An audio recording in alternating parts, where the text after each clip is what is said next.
Amerika Serikat. Bagi jutaan orang di seluruh dunia, nama ini terdengar seperti simbol kejayaan tanpa batas. Negeri adidaya yang selama puluhan tahun dipandang sebagai pusat kekuatan ekonomi, militer, budaya, dan teknologi global. Tanah yang dijanjikan oleh banyak orang sebagai tempat di mana mimpi bisa menjadi nyata. Tempat di mana kerja keras diyakini mampu mengubah siapapun dari bukan siapa-siapa menjadi seseorang yang sukses, kaya, dan berpengaruh. Dari film Hollywood, berita internasional, media sosial, hingga kisah para imigran, Amerika sering digambarkan sebagai panggung terbesar bagi impian manusia.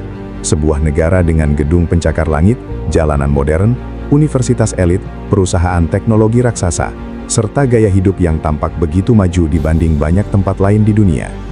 Dan jika ada satu kota yang menjadi simbol paling kuat dari semua kemewahan itu, maka New York adalah jantungnya. New York bukan sekadar kota, melainkan ikon global. Kota ini adalah wajah dari ambisi manusia modern, tempat di mana Wall Street menggerakkan ekonomi dunia, tempat di mana Times Square bersinar tanpa tidur, tempat di mana Fifth Avenue menjual kemewahan kelas dunia, dan tempat di mana gedung-gedung tinggi berdiri seperti monumen kemenangan kapitalisme. Jutaan wisatawan datang setiap tahun, terpukau oleh cahaya lampu, hiruk-pikuk Manhattan, Broadway, Central Park, serta narasi bahwa di kota inilah segalanya mungkin terjadi. New York terlihat seperti surga modern, cepat, glamor, penuh energi, dan nyaris seperti dunia yang terpisah dari realitas penderitaan. Namun, di balik cahaya yang memukau itu, tersembunyi sisi lain yang jauh lebih sunyi, lebih pahit, dan seringkali diabaikan. Di balik gedung miliaran dolar, di bawah jembatan, di sudut stasiun bawah tanah, di trotoar yang setiap hari dilewati para pebisnis dengan setelan mahal, ada ribuan manusia yang hidup tanpa rumah.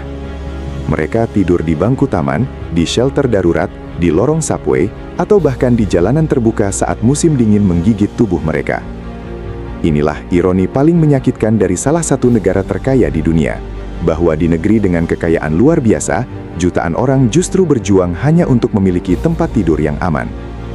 Tunawisma di Amerika bukan sekadar masalah individu, bukan hanya tentang orang malas yang tidak mau bekerja seperti stereotip yang sering disederhanakan, melainkan hasil dari sistem sosial, ekonomi, kesehatan, dan kebijakan publik yang kompleks. Ketika dunia melihat New York sebagai kota impian, banyak orang di dalamnya justru sedang hidup dalam mimpi buruk yang nyata. Pertanyaannya kemudian menjadi sangat mengganggu. Bagaimana mungkin negara sekaya Amerika Serikat bisa mengalami krisis tunawisma yang terus meningkat, bahkan di pusat-pusat ekonominya?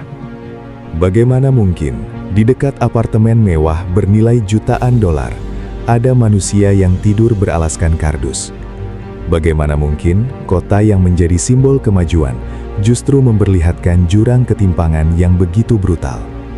Untuk memahami ini, kita harus melihat akar masalahnya lebih dalam. Salah satu penyebab terbesar adalah biaya hidup yang terus melambung, jauh lebih cepat daripada pertumbuhan pendapatan masyarakat kelas bawah dan menengah. Di New York, harga sewa apartemen sangat tinggi, bahkan untuk ruang kecil sekalipun. Banyak pekerja penuh waktu, termasuk mereka yang bekerja di restoran, toko, jasa kebersihan, atau sektor informal, tetap tidak mampu membayar biaya hidup layak. Ini berarti memiliki pekerjaan tidak selalu menjamin seseorang memiliki rumah. Konsep working homeless atau tunawisma yang tetap bekerja menjadi fenomena nyata. Mereka bekerja setiap hari, namun tidur di mobil, shelter, atau sofa teman karena biaya perumahan terlalu mahal. Disinilah American Dream mulai retak. Kerja keras saja tidak selalu cukup. Gaji stagnan, harga rumah melonjak, inflasi meningkat, dan biaya kebutuhan dasar seperti makanan, transportasi, pendidikan, serta kesehatan terus membengkak. Banyak warga hidup dari gaji ke gaji, tanpa tabungan darurat. Satu PHK, satu kecelakaan, satu penyakit serius, atau satu krisis keluarga saja bisa menjadi awal kehancuran total. Amerika juga memiliki sistem kesehatan yang sangat mahal dibanding banyak negara maju lain. Tanpa asuransi yang memadai, biaya rumah sakit dapat menghancurkan keuangan seseorang hanya dalam hitungan minggu. Banyak orang kehilangan rumah bukan karena mereka gagal bekerja, tetapi karena mereka sakit. Hutang medis menjadi salah satu penyebab kebangkrutan terbesar. Bayangkan seseorang yang awalnya hidup normal, bekerja, membayar sewa, lalu terkena penyakit serius, kehilangan pekerjaan, kehilangan asuransi, menumpuk hutang, diusir dari rumah, dan akhirnya jatuh ke jalanan. Ini bukan cerita langka, ini kenyataan bagi banyak orang. Selain ekonomi, krisis kesehatan mental juga memainkan peran besar. Ribuan tunawisma di Amerika mengalami depresi berat, PTSD, skizofrenia, gangguan kecemasan, atau kecanduan zat. Banyak dari mereka tidak mendapatkan perawatan memadai. Sistem kesehatan mental Amerika selama bertahun-tahun menghadapi berbagai kekurangan, dari mahalnya layanan hingga terbatasnya akses. Akibatnya, banyak orang dengan kondisi mental serius berakhir di jalanan, penjara, atau shelter darurat. Sebagian dari mereka adalah veteran perang, mantan tentara yang pernah dikirim ke Irak, Afghanistan, Vietnam, atau konflik lain, yang pulang membawa luka psikologis mendalam, namun kesulitan beradaptasi kembali ke kehidupan sipil. Ada ironi besar ketika seseorang yang pernah mempertaruhkan nyawa demi negaranya justru tidur di trotoar negara itu sendiri. Di balik semua ini, ada juga persoalan kebijakan perumahan. Dalam banyak kasus, pembangunan properti lebih berorientasi pada keuntungan investasi daripada kebutuhan tempat tinggal terjangkau. Gentrifikasi terjadi di banyak wilayah New York, ketika kawasan lama direnovasi menjadi lebih mahal, menarik warga kaya, namun mendorong warga lama berpenghasilan rendah keluar karena tak sanggup membayar kenaikan biaya. Lingkungan berubah, nilai properti naik, investor untung, tetapi masyarakat miskin tersingkir. Mereka tidak benar-benar hilang, mereka hanya terdorong ke area yang lebih buruk, shelter, atau jalanan. Kapitalisme modern menciptakan pemandangan paradoksal. Apartemen mewah kosong sebagai aset investasi, sementara manusia nyata tidur di luar dalam suhu ekstrim. Di New York, kontras ini terasa sangat nyata. Dalam satu blok, Anda bisa melihat butik mode kelas dunia, dan hanya beberapa meter kemudian, seseorang meminta uang receh untuk makan. Satu sisi jalan dipenuhi limusin dan gedung kaca berkilau, sisi lainnya penuh kantong tidur lusuh. Inilah wajah ketimpangan. Dan ketimpangan bukan sekadar angka ekonomi, tetapi pengalaman hidup yang menentukan siapa yang bisa merasa aman dan siapa yang hidup di ambang kehancuran. Banyak orang bertanya, mengapa tunawisma tidak pergi ke shelter saja? Jawabannya tidak sesederhana itu.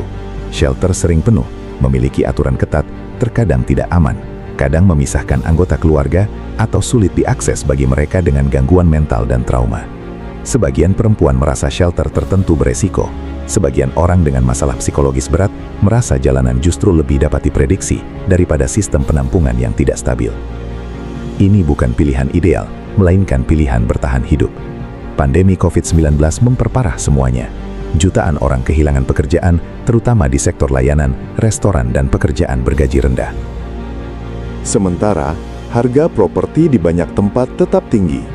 Bantuan pemerintah memang ada, tetapi tidak selalu cukup atau merata.